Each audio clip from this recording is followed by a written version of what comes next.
So thanks a lot, Stephanie, for organizing the symposium, and thank you to the other speakers, and thank you for coming here today. At a general level, I think what a lot of the talks and the research interest here, the thrust is about how psyche and structure interact to drive outcomes through time. There's a dance between psychological processes and institutional processes that's very important for us to look at as social psychologists. I want to talk today about trust and the implications of mistrust. Tobias Wolff, in a book he wrote about a Jewish student growing up and attending a prep school in the 60s, describes the predicament of a character who's deciding whether or not he can come out and mention that he's actually Jewish at a largely Christian prep school. And Wolff writes, "I decided it would be better not to say that I was Jewish, even though there was no obvious anti-Semitism at my school.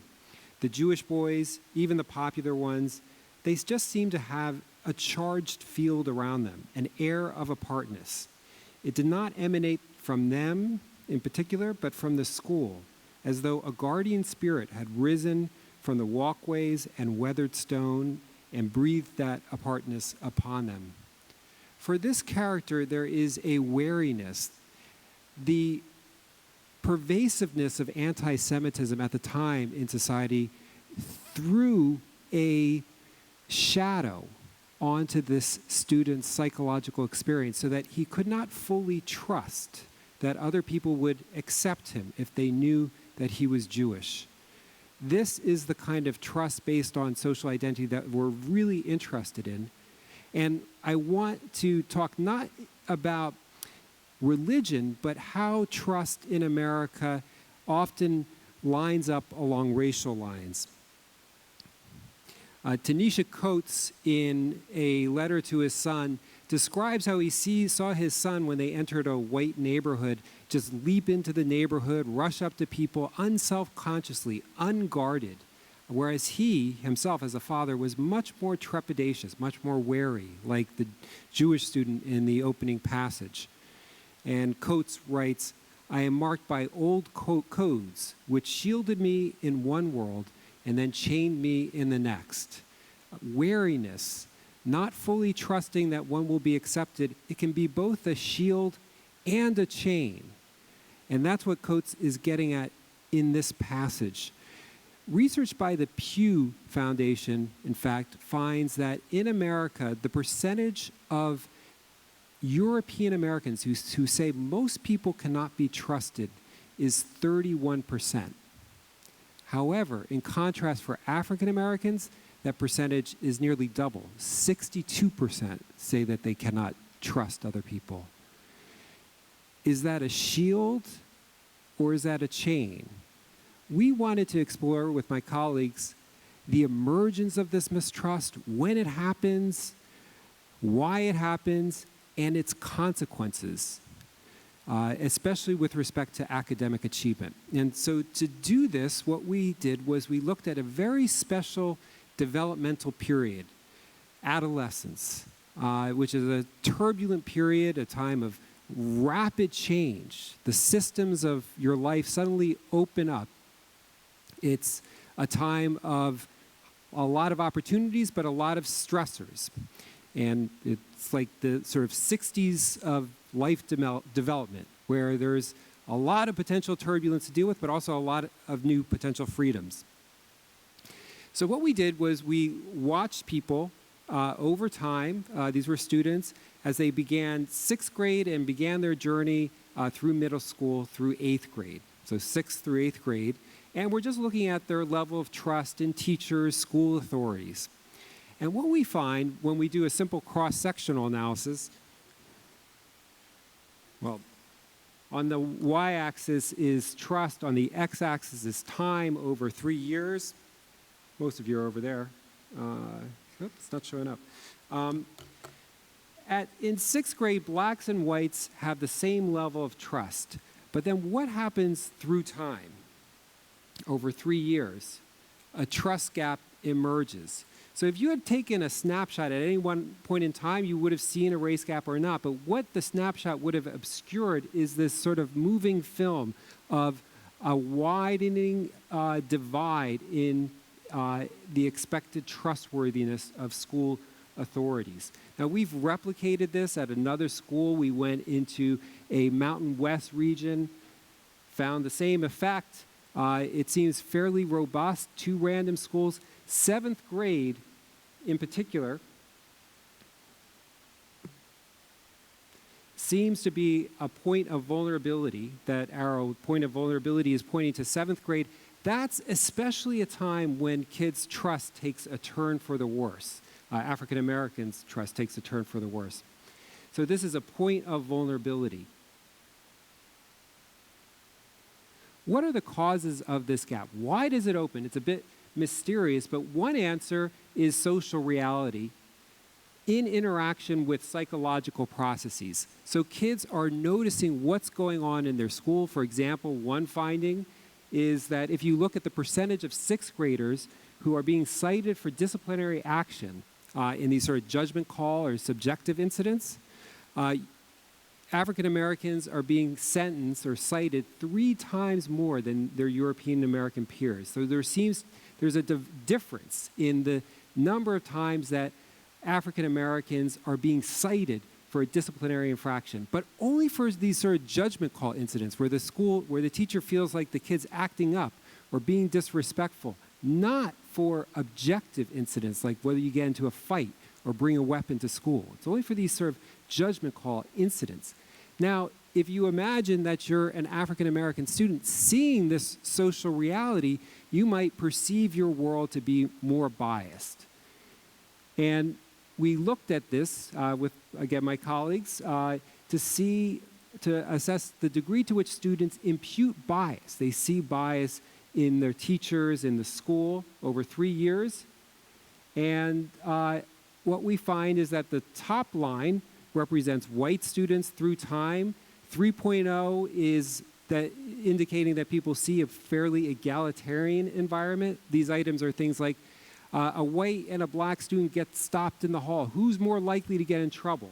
White students say, yeah, pretty much both white and black equally likely. African American students consistently say, no, the black kid is much more likely, and that perception deepens with time. So there's a social reality that students see, and they infer, understandably, that their environment is more biased. And then they spin a story around that perception to assume that this environment cannot be fully trusted. I need to be wary. There seems to be, in formal analysis, this kind of interplay between bias and mistrust, such that I see a biased world that deepens my felt mistrust, and feeling more mistrust makes me see more bias in the world, and seeing more bias makes me feel more mistrusting, and this sort of reciprocally reinforcing dance between perceptions of reality and feelings of trust.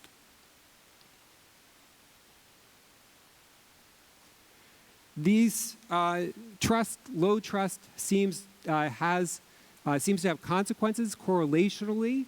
Lower trust for African Americans seems to be more important for them, predicts their later disciplinary incidents. So less trust predicts more disciplinary acting out in 8th grade, even in 8th grade.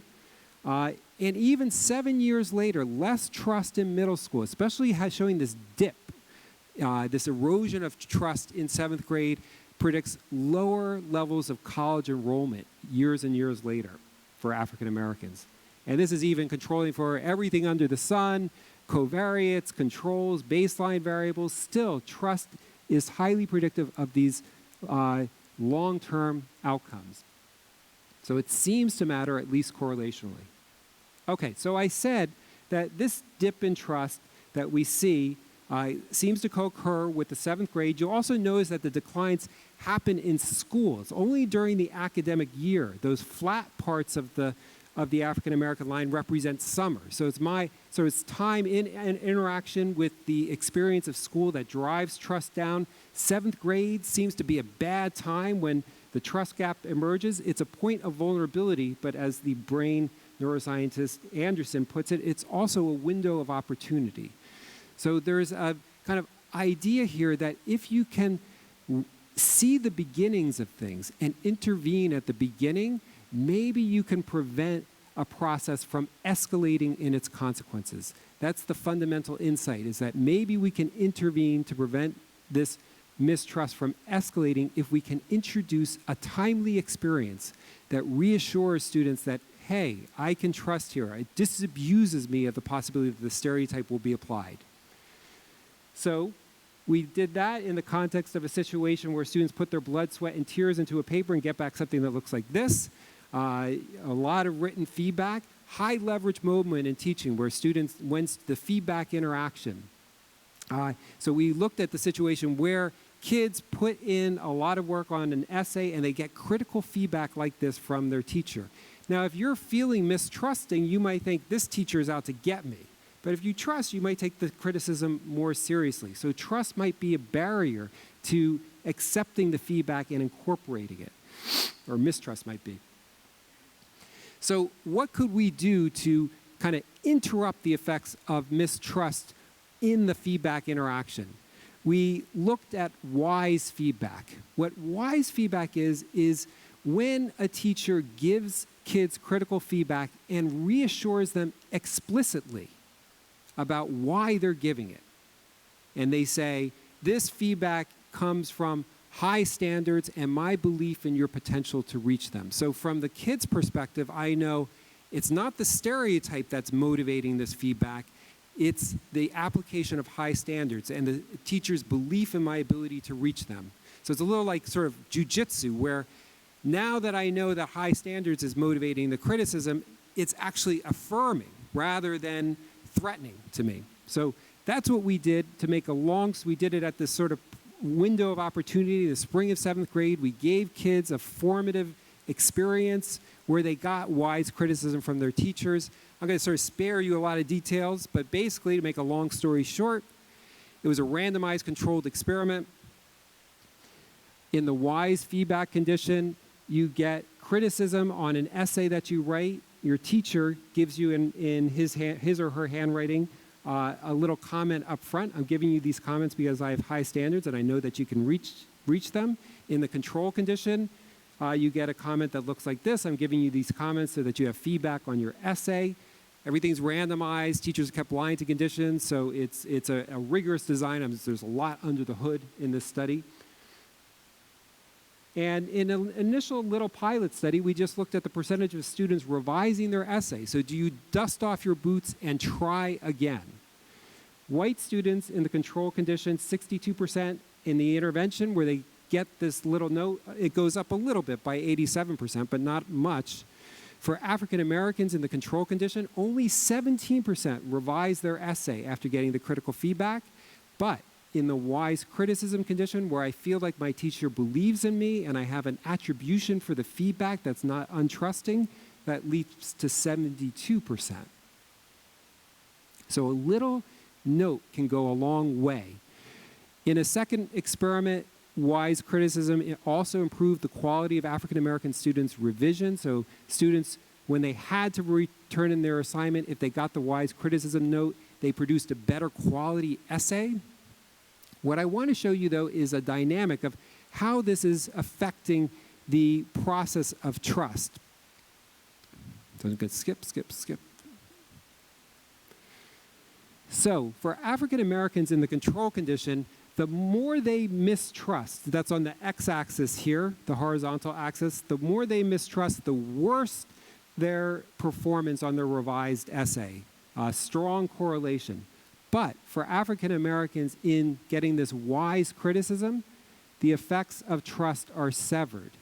It's as though they are entering a situation where they can sort of forget the past. I know my expectations about the trustworthiness of teachers does not apply here. And I think this is kind of what happens in a lot of respectful relationships, is we know that our prior expectations do not apply. And that's what this intervention seems to be doing, is cutting off the effects of mistrust on academic achievement. one thing leads to another in this dance between psyche and structure. Psychological processes interact with social processes to drive adaptive outcomes over time.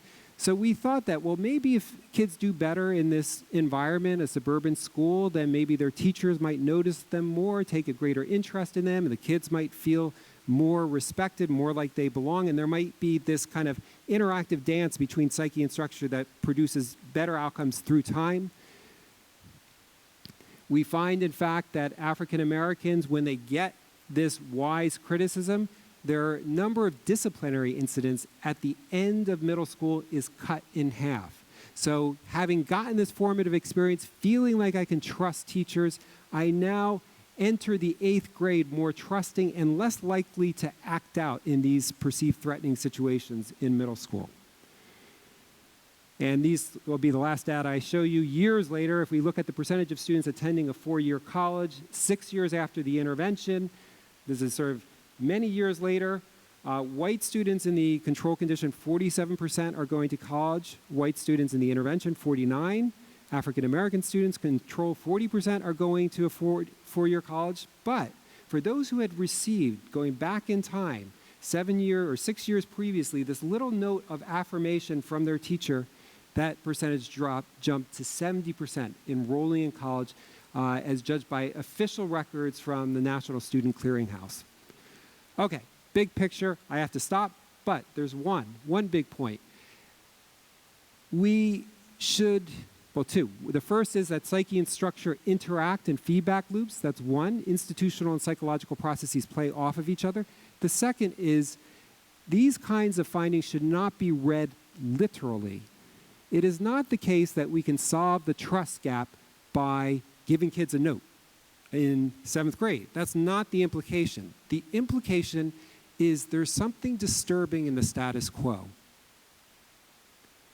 If we look at the control condition for African Americans, only 40% are going to college.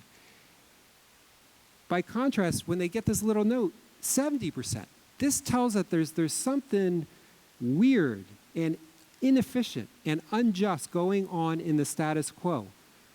African American students are not getting the validation and messages from their teachers, from the school, that they need to reach their full potential. That's so much the case that we, the researchers, can come in and give a randomly assigned treatment and they're off on a better track. It's not, the implication is not the intervention, but what the intervention says about what's lacking in the status quo. Thanks.